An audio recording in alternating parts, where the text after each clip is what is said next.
I didn't think anything of it at first. It was a regular Sunday morning. I was putting away laundry, humming along to the radio, trying to find the match for yet another sock. I swear those things vanish like magic. When I heard Ethan's phone buzz on the nightstand. Then again, then again. I glanced over. He was in the shower. I figured it was just one of his students asking about homework.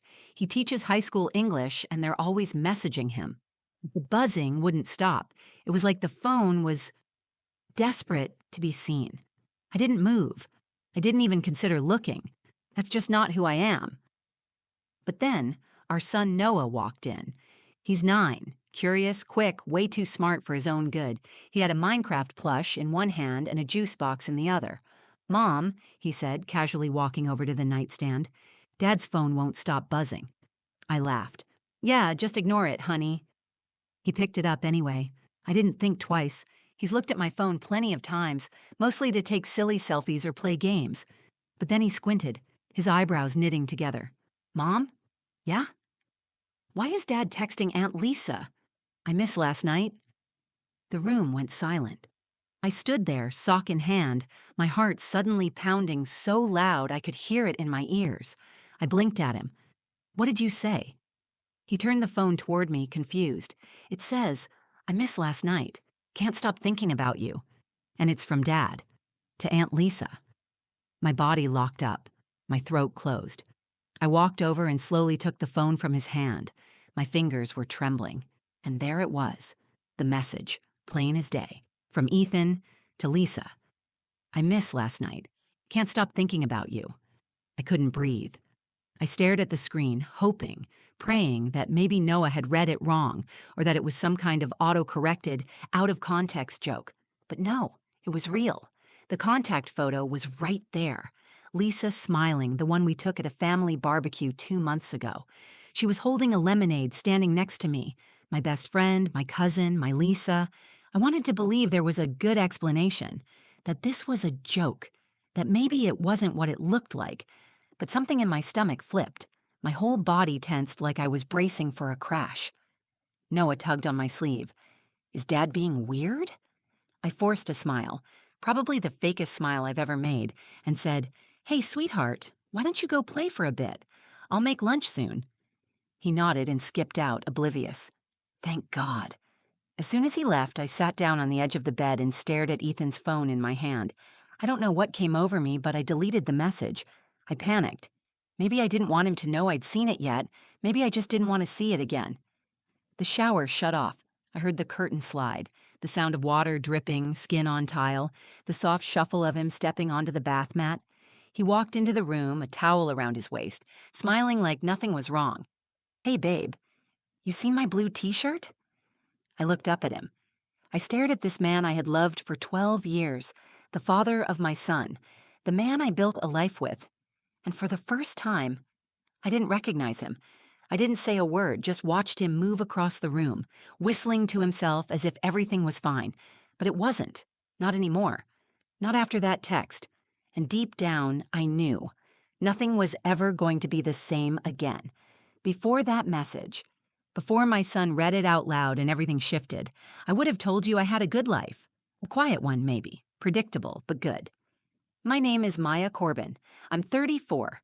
I've been married to Ethan for 12 years. We met in college. He was the loud one in our political science class, the guy who always had a strong opinion and this cocky grin that used to drive me insane. And somehow, it turned into love, the kind that grows slow and steady, not a whirlwind, not fireworks, but something that felt safe, familiar, like home. We settled in a small suburb outside Denver, the kind with maple trees on every corner and chalk drawings on every driveway. Ethan teaches English at the local high school. The kids love him. He quotes Shakespeare and listens to indie rock like he's still in his 20s.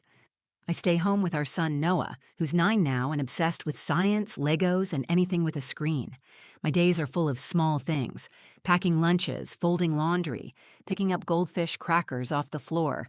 The stuff that doesn't make headlines but somehow makes up a whole life.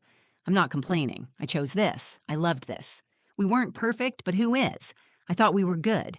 We laughed. We watched movies under a blanket on Friday nights. We fought sometimes, mostly about money or who forgot to unload the dishwasher. But we always made up. Always. And then there's Lisa. Lisa isn't just my cousin. She's been my best friend since I was 4. We grew up like sisters. She moved in with us for a while after my mom passed. She was there for my awkward middle school phase, my first heartbreak, my wedding day. She held Noah the day he was born and cried harder than I did. She's part of every major moment in my life. She's family in every sense that matters. Lisa's single. She's never been married, though she's had a string of almosts. She works in real estate and always wears heels that I swear defy the laws of physics. She's bold, she's smart, and she has this loud laugh that fills every room she walks into. People notice Lisa. That's just who she is. Ethan and Lisa got along well. Too well, maybe. But I never saw it as a threat. Honestly, I liked that they were friends. It made holidays easier. Lisa didn't feel like a third wheel. She felt like one of us. Sometimes, if Ethan had to work late or I wasn't feeling well, Lisa would swing by to help with Noah. He adored her. She brought him puzzles, taught him card games, and made up songs about brushing his teeth. She was more than cool Aunt Lisa. She was part of our family rhythm. Now, when I look back, there were signs, little things, moments that didn't feel like anything then, but now they won't leave my head. Like the time I walked into the kitchen and found them laughing a little too hard at something on his phone. They both stopped when I entered, or how she started canceling our lunch dates more often, said she was swamped with work, or how Ethan had started wearing cologne again, even on weekends, but I dismissed all of it, because when you love people, really trust them. You don't assume the worst. You don't start looking for cracks unless something breaks. And up until that text message, nothing had. We had our traditions. Sunday pancakes, movie nights, Ethan's terrible dad jokes. Every Thursday, Lisa would come over and we'd all eat dinner together. Noah called it Lisa Night. It was just a part of our lives, a piece of normal. And I think that's what hurt the most. How normal everything seemed. How much I believed in the people around me. How much I trusted the story I thought I was living in. Because the truth is, betrayal doesn't always feel like thunder or sirens. Sometimes it sneaks in quietly, through laughter, through routine, through the people you never saw coming. And now I'm left wondering, was it ever real? Because the version of my life I thought I knew, the people I thought I could count on, it was already breaking. I just hadn't seen the cracks yet. After Noah showed me that message, I couldn't unsee it. I miss last night. Can't stop thinking about you. Those words haunted me, but what was worse, what chilled me deeper than I could admit, was who it was from. Not a stranger, not some random woman, but Lisa, my cousin, my best friend, my Lisa. That night, I didn't confront Ethan. I couldn't. I sat across from him at the dinner table, pretending nothing was wrong, trying to chew through chicken while my stomach turned. Noah talked about a science experiment they did at school. Ethan laughed, chimed in, gave me a little smile across the table like everything was just fine. I nodded. I smiled back. But inside, I was unraveling. I didn't sleep that night. I lay awake, staring at the ceiling, Ethan's arm casually draped over my waist. I wanted to scream, shake him, ask him what the hell is going on, but the words wouldn't come. I kept hearing Noah's voice in my head. Why is Dad texting Aunt Lisa? The next day I started watching, not in a paranoid way, in a quiet, almost scientific way, observing, tracking, noticing. When Ethan left for work, I hugged him like I always did. He kissed my forehead like usual. But I felt it, the distance, the hesitation. I checked his location once he drove off. He went to school, just like he said. That almost disappointed me. I wanted a reason to explode, a clean break. But instead, I was left with 1,000 questions and no answers. Later that afternoon, I called Lisa. She didn't answer, which was strange. We usually talk a few times a week, even if it's just about nothing. She texted me back 2 hours later. Sorry, babe, crazy day with a new listing. Talk tomorrow? I stared at the message for a long time. No love, no emojis, no follow-up. It was distant, generic, not her. The following night, we had dinner at my brother Caleb's place. Lisa was there. Ethan was there. Everyone was laughing, passing around potato salad, clinking drinks. But I was on high alert. watching, and I noticed the space between them. Not flirtation. The opposite. Too much distance. No eye contact. Lisa laughed too hard at everyone but Ethan. Ethan barely looked at her.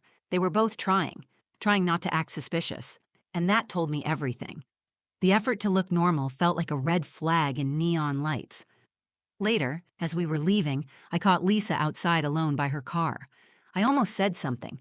I almost pulled her aside and asked her straight out. But she looked up at me and smiled. This shaky, soft, guilty kind of smile. And suddenly, I felt so nauseous I had to turn away. The betrayal felt physical. I started picking apart every memory in my head, every moment the three of us had shared, every party, every late-night conversation, every quiet glance I'd brushed off. What had I missed? What had I ignored? I wanted to believe there was another explanation, that maybe it was innocent. Maybe they got drunk and something got misinterpreted. Maybe it was just words. But even if it was just that, just a message, just a thought, just a desire. Wasn't that enough? Didn't that already cross a line? That Thursday, Ethan texted me while he was at work. Just a casual message. Want me to grab takeout tonight? I stared at it. My thumbs hovered over the keyboard. I typed and deleted the same reply 3 times. Finally, I wrote back, sure. Ty sounds good. I was furious at myself, at how easy it was to keep pretending, to let this man bring home dinner while a part of me was crumbling inside. But I wasn't ready to confront him. Not yet. I needed to know everything. I needed to see the full picture before I made any decisions, because if I was going to walk into the fire, I needed to make sure I wasn't burning myself over smoke. So I made a choice. To wait, to watch, to gather my courage. Because confrontation isn't just about anger. Sometimes it's about timing, about choosing the exact moment to step forward and say, I know who you are now, and I'm not afraid anymore. And that moment was coming. Faster than I realized, I couldn't keep living in the in-between. It had been 3 days since I saw that message. 3 days of pretending, of breathing through panic, of holding conversations with a smile so tight my jaw ached. I was functioning like a ghost in my own home, making lunches, folding laundry, answering Ethan's small talk with and yeah, like nothing was wrong. But something was wrong, terribly wrong, and I was done playing dumb. I was sitting in the living room folding a pile of towels when I heard Ethan's key in the door. My heart started pounding, not from fear, but from the decision I'd already made. I was going to ask. I was going to look him in the eye and stop running from the answer I already felt in my bones. He walked in, smiling.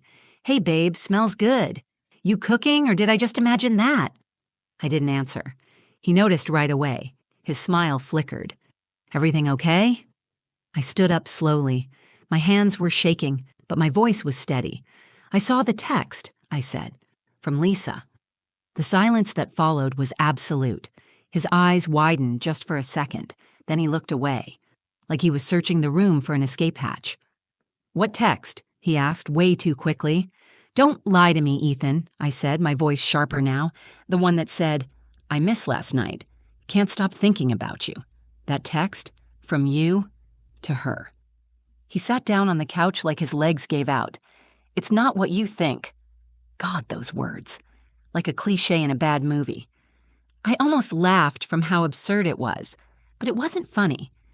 Then explain it, I snapped. Make it make sense, because right now it looks like my husband is having an affair with my cousin, the same woman who sat at this table every Thursday night like we were one big happy family.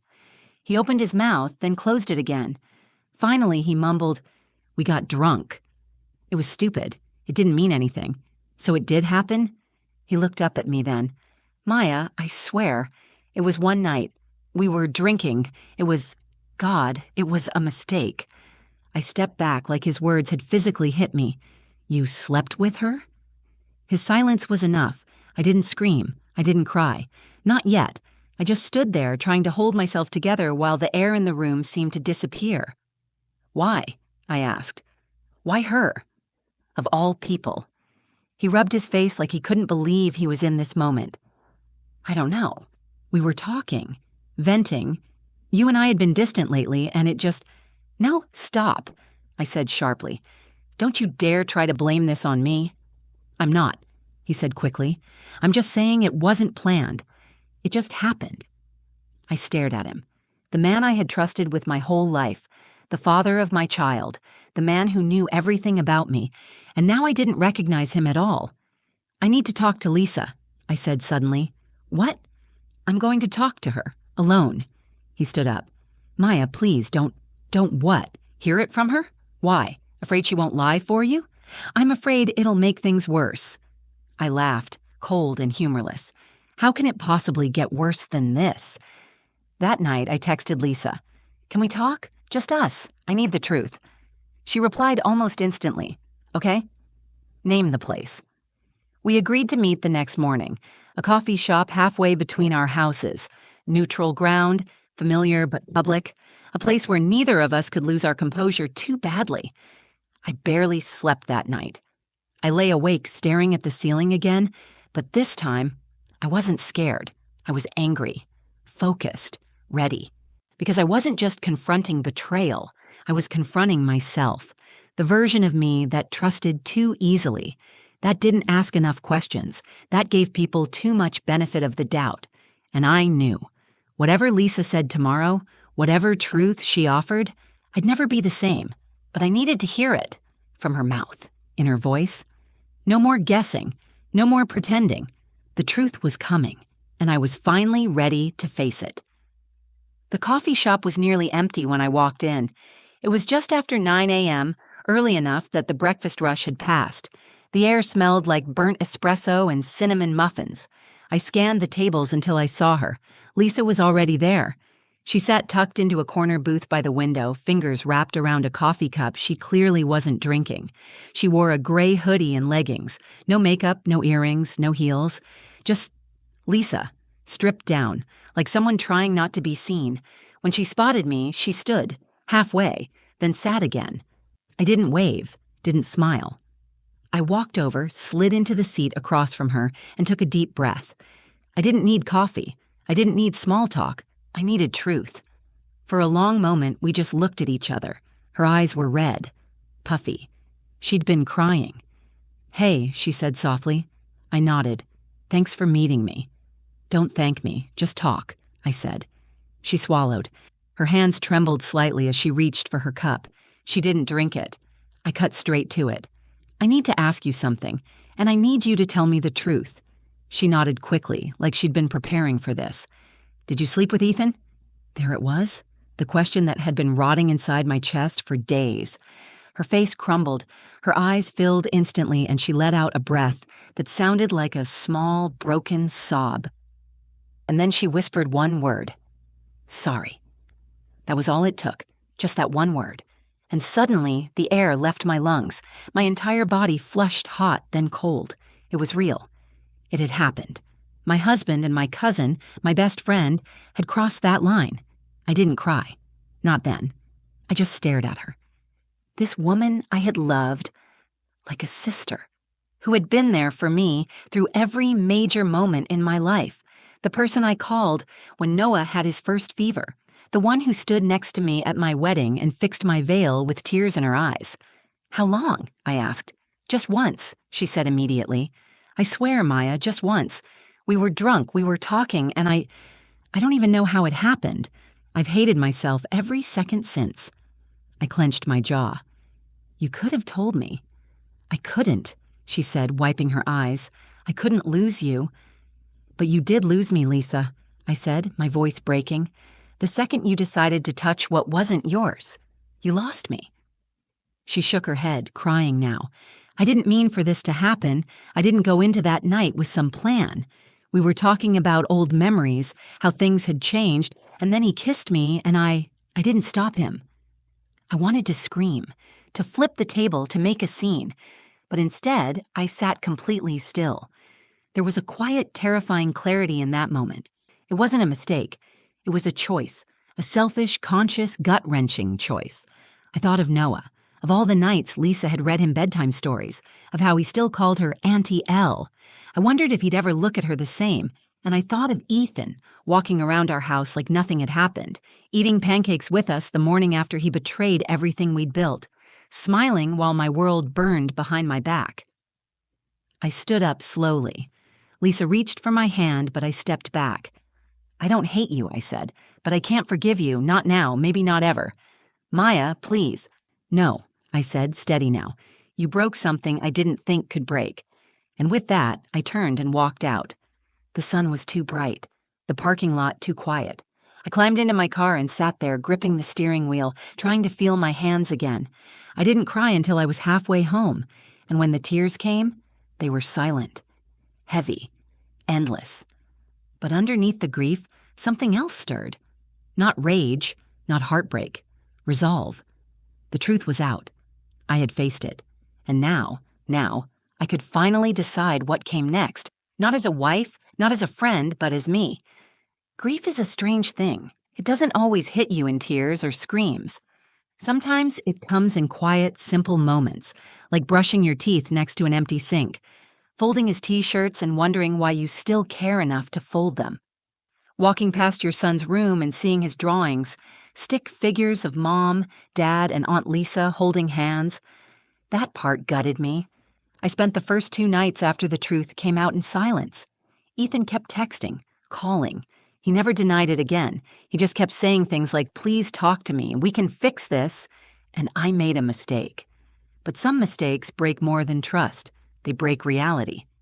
I stayed with my brother Caleb for a while. His spare room was small and smelled like gym socks, but it was safe. It was quiet. He didn't ask a lot of questions, just hugged me when I walked in the door with a duffel bag and said, you don't owe anyone anything right now. Just breathe. And I did. For the first time in days, I actually breathed. I kept things simple with Noah. I told him that Mommy and Daddy needed some space to work through a problem, but that he was loved, and it was never his fault. He nodded like he understood, but I saw the questions in his eyes, the confusion, the fear. He didn't ask about Lisa, and I didn't bring her up. Lisa tried, of course. She emailed, texted. She even sent me a handwritten letter, the kind people write when they don't know what else to do. I opened it. I read the first line. There are no words that can undo what I've done. And then I folded it back up and threw it in a drawer. Not out of spite, but because I already knew what she'd say. I'd lived it. I didn't need to hear it again in carefully chosen words. Ethan asked to meet. I agreed. We sat in a park where we used to take Noah when he was still in a stroller.